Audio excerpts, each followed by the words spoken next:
Hey, what's up? Me and Luke here hanging out upstairs and just thinking about how Jesus's biggest enemies on earth were religious people, churchy people, not prostitutes, not thieves, not drunkards, not some of the most despicable people in his society. It was those who were held at really high esteem. And I found this little like small Bible. I call it a dagger instead of a sword, little Bible pun. But I opened up to Psalms 37, verse 14, and it says, "The wicked draw their sword and bend their bows to bring down the poor and the needy, to slay those whose way is upright." So this is talking about wicked, evil people. And I've been watching Lord of the Rings. I think I watched all three movies in like 2 days. And super good. A lot of sword fighting, a lot of really wicked people or creatures called orcs, and they are constantly like coming after the good guys. And I think Luke wants to be a podcaster. He's like talking a lot right now. And but what happens is they lose. The same bows and the same swords they try to kill the innocent people, the innocent men, innocent women and children, they get killed, by swords and by bows. And when you think about Jesus in the New Testament interacting with wicked people, sometimes we think he's talking about the prostitutes, he's talking about the tax collectors, he's talking about these like low grade fishermen or whatever. But the Old Testament, when it's talking about the wicked, it's talking partly about the enemies of Jesus, those who crucified Jesus. It was the Pharisees. It was the religious crowd that crucified Jesus. You okay, Luke? And so how do they attack the poor and the needy? They go after those who need help. The poor and the needy, they represent those who need help. Those are the ones who are coming to church broken and in need of God to do something on their behalf. Well, the religious people, the churchy people at the time, and the same it is today, take advantage of that group. They try to take as much from that group as possible. It's in all kinds of different ways. Come to this conference, come to this program, come to this service. Look at this fun and entertaining thing that we're doing at our church, or buy this prayer cloth, buy this water that we prayed over. It's holy water.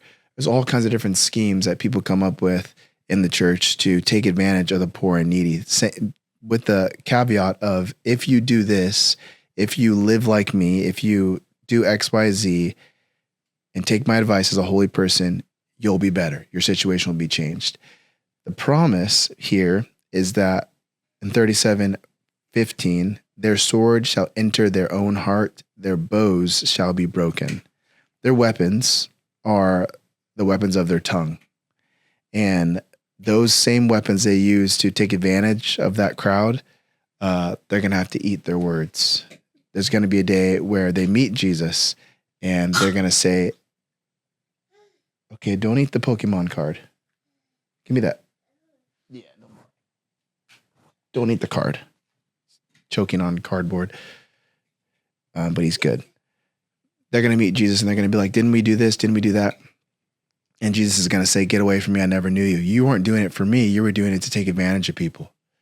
And their own words are going to have to eat. They're going to be held accountable for their own words. And so if you are like me and you find yourself just so frustrated at times with the state of the church, or frustrated with how things are being done in your church or churches near you, just know Jesus is going to set it all out. Jesus is going to sort it all out, and it's going to be okay. It's going to be fine. And he's going to fight our battles. In the meantime, what we can do is we can stand up to them. We can fight. We don't have to give in when we see wickedness happening in the church or outside the church, whatever. We don't just let it happen. We stand up for it. At the same time, we let God fight. And so an example of that, there's a young lady that goes to our church who saw a lot of injustice and wicked things happening at her church. And so instead of running up on stage in the middle of a sermon and exposing it, instead of, all the different things she could have done, she wrote letters to all the people in leadership there. And I thought that's such a meek and mild and powerful way to handle that.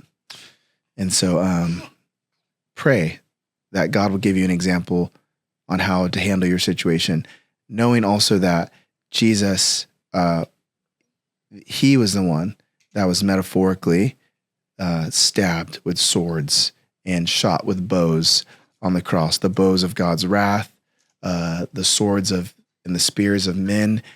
That happened to him, so we can have the power to know that the promise will be fulfilled.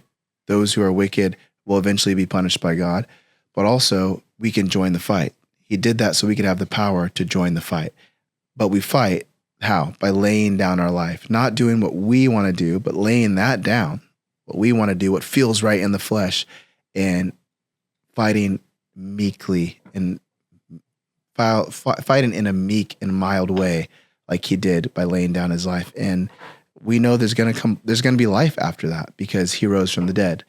That's also the promise that when we do fight the way God fights, there'll be life. And so be encouraged. Look at your life and say, okay, am I being more like Jesus's enemies, or am I being more like one of his friends, poor in spirit, And that doesn't mean, because Jesus was friends with prostitutes and tax collectors and drunkards and stuff like that. That doesn't mean I can be like that and God will be friends with me. His friends didn't stay like that. The more they were around him, the more they saw how beautiful he was, they changed. And so, love you. Luke, say goodbye. He's on to the next thing, which I'm sure you're going to be on to the next thing after this video. But love you. And amenpodcast.com. Check out the main podcast for more teaching like this. And thank you for being here. I'll see you in the next one. Amen.